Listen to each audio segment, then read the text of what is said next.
เอาสบายดีเนาะบรรดาน้องนักเรียนเรามาต่อข้อที่สี่ต่อจากคลิปที่แล้วเนาะซึ่งเอามาเบิ่งข้อนี้เนาะข้อนี้จะอยู่ในภาคของการสั่นกล้วยเนาะนี่มันจะเห็นอยู่บ่นี่การสั่นกล้วยเนาะนั้นคำถามบอกว่าวัตถุมีมวลสารอยู่ที่5กิโลกรัมนั่นคือเรารู้ตัว m เท่ากับ5กิโลกรัมเนาะแล้วเขาบอกว่าวัตถุนี้สั่นกล้วยด้วยความถี่อยู่ที่1/2 ปีรอบต่อวินาทีเนาะนั่นก็คือเราจะได้ตัว f ออกมาอยู่ที่1/2 ปีรอบต่อวินาทีเราสามารถเขียนเป็นหน่วยเฮิรตซ์แบบนี้ได้เลยเนาะและคำถามยังถ้าบอกต่อว่าและมันมีระยะเปลี่ยนของการสั่นกล้วยนั่นคือ 0.1 เมตรนี่ก็คือเราได้ตัว a เพราะระยะเปลี่ยนคือตัว a 0.1 เมตรข้อนี้ต้องการหาคำถามคืออยากได้พลังงานดึงเคลื่อนทั้งหมดเราก็พลังงานดึงเคลื่อนนี่คือตัว e ยัง ek เท่ากับเท่าใดนะฉะนั้นอยู่ในภาคของการสั่นกล้วยเนาะการคิดรายหาพลังงานดึงเคลื่อนเราก็จะสามารถใช้สูตรตัวนี้เนาะ ek ของเราเท่ากับ1/2 m โอเมก้ากำลัง2คูณกับ a กำลัง2ในมัน5อยู่บนนี้คือตัวนี้เป็นโอเมก้าแต่บนเลขนี้เขาให้มาคือให้เป็นตัว f ฉะนั้นเราต้องขยายสูตรตัวนี้หน่อยนึงตามบ่นี้โอเมก้าเราสามารถเท่ากับ2 p f เราก็เอา2 pf ดังเก่ามาเทียนใส่บอนของตัวโอเมก้าเราก็จะเปลี่ยนสูตรของเราออกมาได้แบบนี้เนี่ยเป็น1/2 m คูณเท่ากับ2 p คูณ f ทั้งหมดขึ้นกำลัง2คูณเท่ากับ a กำลัง2แบบนี้นะงั้นเราขั้นตอนนี้เราเห็นว่าทุกตัวมันมีอยู่ในข้อมูลที่เขาเพิ่มมาเมื่อแล้วเราก็มีแต่แทนค่าใส่ก็เลยได้เป็น1/2คูณเท่ากับ5คูณเท่ากับ2 pf กำลัง2นั่นก็คือได้เป็นอยู่4 p กำลัง2คูณให้ตัว f ตัว f เท่ากับ1/2 p ทั้งหมดขึ้นกำลัง2นะคูณให้กับตัว a คือ 0.1 กำลัง2แทนเข้าไปนะอันนี้เป็น1/2 4คูณ5ก็จะได้เป็นอยู่3 p กำลัง2คูณให้กับ1กำลัง2ก็จะกลายเป็น1 2กำลัง2ก็กลายเป็น4 p กำลัง p คูณ p ก็จะได้เป็น p กำลัง2คูณนะครับ 0.1 นี้ 0.1 กำลัง2ได้เป็น 0.01 แต่อาจารย์เปลี่ยนเป็นเลขกำลังเลยได้เป็นอยู่10กำลังลบ2แบบนี้เนาะมาเบิ่งต่อเนาะหลังจากนั้นเราจะได้แบบนี้เนาะเราจะได้ ek ของเราเท่ากับตัว p กำลัง2กับตัว p กำลัง2นี่ก็จะสามารถตัดกันไปแล้วบัดนี้เนาะด้านหน้านี่เราก็จะเลือกเป็น1/2คูณเท่ากับ20คูณเท่ากับ1/4คูณเท่ากับ10กำลังลบ2มาอันนี้น้องก็จะเบิ่งแบบนี้นะตัวนี้กับส่วนนี้ทางมันนี่เป็นการคูณมันฉะนั้นการคูณตัวยุลุ่มคูณตัวยุลุ่มได้เนาะหรือถึงคูณกันได้เนาะฉะนั้นเราก็จะเลยได้ตัวนี้ออกมาเป็นเท่ากับ1/8คูณเท่ากับ20คูณเท่ากับ10กำลังลบ2 1/8มาจากใส่จาก2คูณ4เนาะแล้วเดี๋ยวนี้ก็จะได้เป็นอยู่20คูณ10กำลังลบ2มาหารเท่ากับ8เอา20หาร8ก็จะได้อยู่ที่2เทื่อเนาะ2 8 16ก็จะเหลืออยู่ที่4ก็จะเป็น 2.5 คูณเท่ากับ10กำลังลบ2อยู่นี่คือพลังงานดึงเคลื่อนที่เราต้องการดูในข้อนี้เนาะนั้นมาฮอดบอลนี้จะแนะนำเพิ่มเติมเนาะสำหรับบทเลขที่มีเลขกำลังติดแบบนี้นะให้มาฮอดบอลนี้แล้วน้องเอาตัวเลขนี้หารกันได้ค่าเท่าไหร่เอามาเขียนใส่ทางหน้าแบบนี้แล้วก็คูณด้วยกำลังอัดท้ายนี่ใช่เนาะและนี่คือคำตอบของข้อที่4นะแล้วมาเบิ่งข้อที่5บัดนี้สำหรับข้อที่5เนาะ คำถามมันบอกว่าวัตถุสั้นกลวยตามสมผลเพราะนี่ก็นอนอยู่ในภาคของการสั้นกลวยคือกันเนาะก็สมผลที่เขาให้มาคือ x เท่ากับ5เทื่อของชิ้น b t ผู้หน่วยเข้าให้มาเป็นสังติล่างจ้าคำถามต่อไปล่างจ้าแต่ละคำต้องได้อ่านแล้วก็จำแนกดีๆไว้ล่างจ้าสั้นกลวยได้ 0.5 วินาที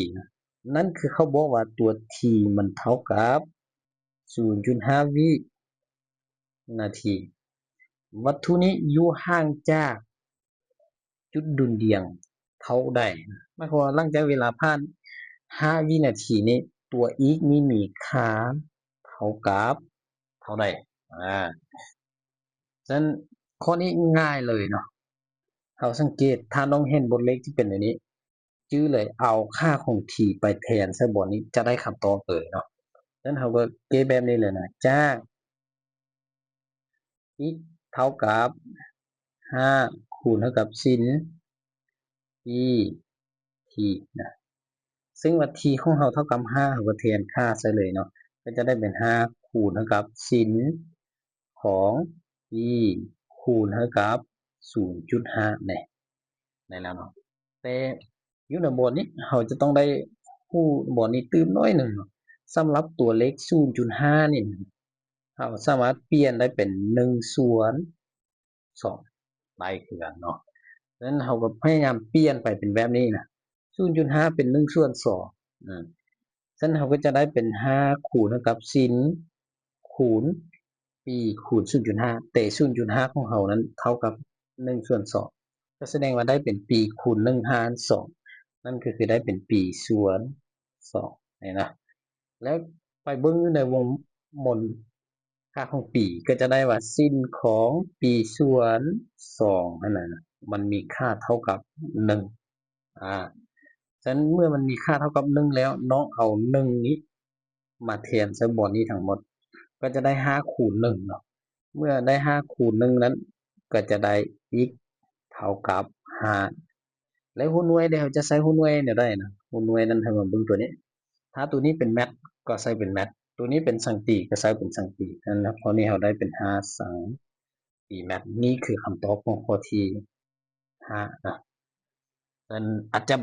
บ่ได้ง่ายเนาะอาจจะบ่ได้ยากแต่ว่าจะต้องได้อาศัยความจี้จำเล็กๆน้อยๆเข้ามาช่วยเนาะแล้ววันนี้ไปเบิ่งต่อข้อที่6ข้อที่6ข้อที่6ก็จะนอนอยู่ในภาคของการสั้นกลวยแบบต่างๆที่อยู่ในหัวข้อของการสั้นกลวยลอซอเดินเข้าไปเบิ่งว่าข้อมูลได้เขาให้ยังมาได้เนาะเขาว่าวัตถุ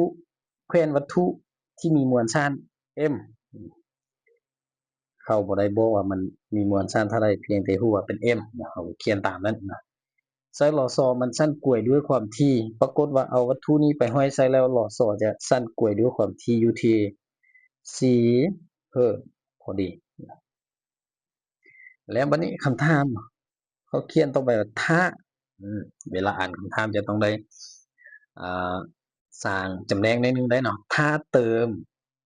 มวลสาร3กะลามมันจะสั้นกลวยด้วยความที่ f2 เท่ากับ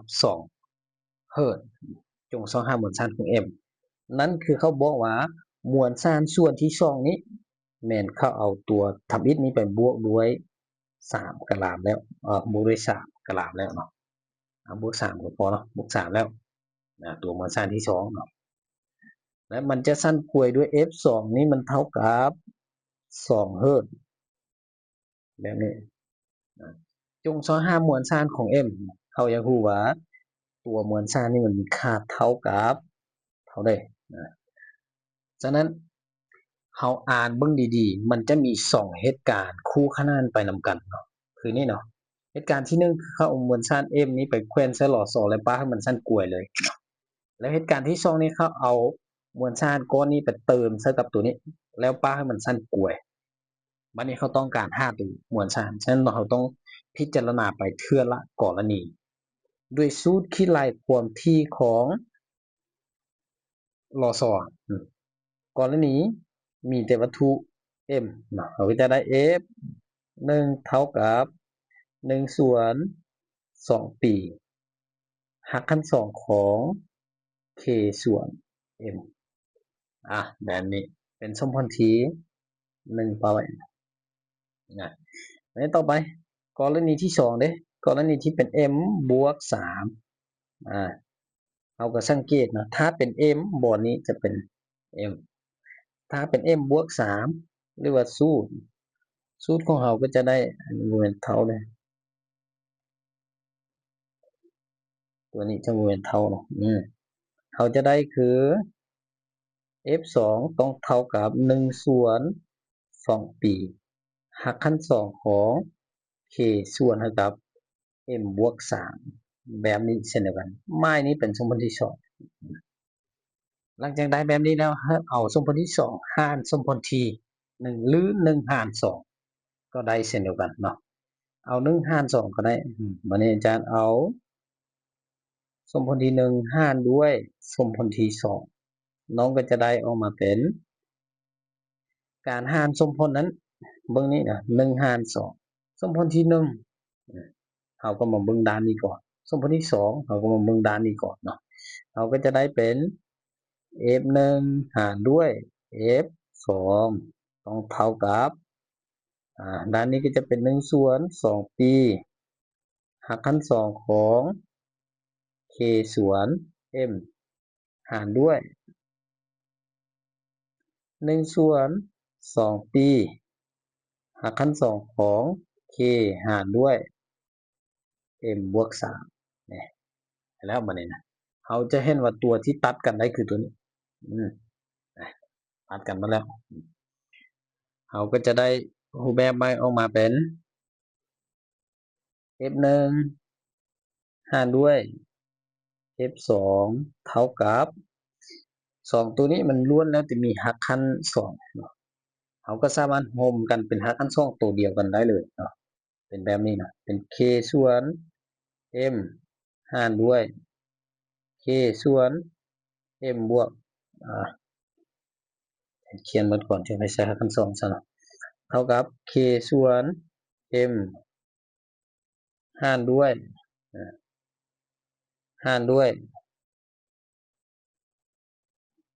k ส่วนให้กับ m บวก3นี่เป็นเรื่องก่อนโอเคแล้วอันนี้คือหักขั้น2ห่วมแบบนี้เลยหักขั้น2ห่วมนั้นเวลานี้เราจะเห็นว่านี่อยู่ในห่างที่2ส่วน2บนนี้คันด้วยเครื่องหมายหารซึ่งสามารถใช้หลักการนอกคูณนอกในคูณในได้เลยเนาะแต่เราเห็นนั้นคือตัวนี้สามารถตัดกับตัวนี้มันไปแล้วเนาะแล้วบนนี้ก็จะเท่ากับอยู่ที่หักขั้น2ของเดี๋ยวนี้น้องจะเห็นว่าส่วนนี้กับส่วนนี้เป็นนอกส่วนนี้กับส่วนนี้เป็นในก็จะคูณเข้าไปก็จะได้เป็นอยู่ m บวก3หารด้วย m มาข้อนี้จะเห็นเอาได้เนาะจะต้องได้ขึ้นกำลัง2ทั้ง2ภาคเนี่ยขึ้นกำลัง2ภาคนะขึ้นกำลัง2ทั้ง2ภาคก็จะได้เป็น f1 กำลัง2หารด้วย f2 กำลัง2เท่ากับตัวนี้ก็จะได้เป็นอยู่ m บวก3ส่วน m ทั้งหมดขึ้นกำลัง2นะและเวลานี้ตัวนี้ครับตัวกำลัง2นี่ตัวหักทั้ง2ก็จะตัดกันมันไปก็จะเหลือแต่1 f1 กำลัง2เอาแทนค่าซะเลย f1 กำลัง2ก็จะได้เป็นอยู่f1 กำลัง2เป็น4กำลัง2มันจะเป็น4กำลัง2หารให้กับ f2 กำลัง2เป็น2กำลัง2เนี่ยเท่ากับ m บวก3หารให้กับ m เนี่ยดังนั้นเขาสามารถคูณค่อยกันได้แล้ว4กำลัง2เป็น16แล้วคูณค่อยกันนั่นคือเอาตัวนี้คูณกับตัวนี้เนาะเขาก็เลยได้เป็น4 16ได้เป็น 16m แล้วเท่ากับเอา2คูณค่อยไปข้างนั้นเนาะก็จะได้2กำลัง2เป็น4ก็จะได้เป็นอยู่ 4m บวกกับ12 บัดนี้พื้นที่หยังบ่นี้เดี๋ยวสิเฮ็ดจั่งบ่นี้แล้วบัดนี้ตัวที่มีตัว M แบบนี้ให้ย้ายข้ามฟากมานำกัน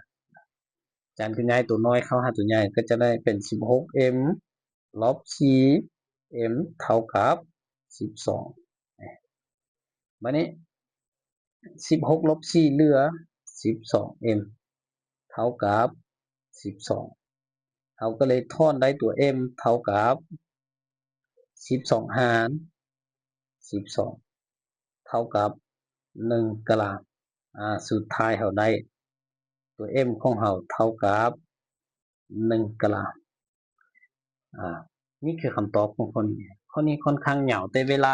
ถ้าเราเข้าใจแล้วเราสามารถเกสั้นกว่านี้ได้เนาะเพราะตัวนี้อาจารย์เกให้เจ้าเบิ่งเลยอาจารย์พยายามที่จะเกให้มันละเอียดทุกขั้นตอนนั่นเนาะฉะนั้นมื้อนี้เราเอาส่ำนี้ก่อนเนาะที่ต่อไปจังค่อยมาต่อข้อที่7และ8 9เนาะ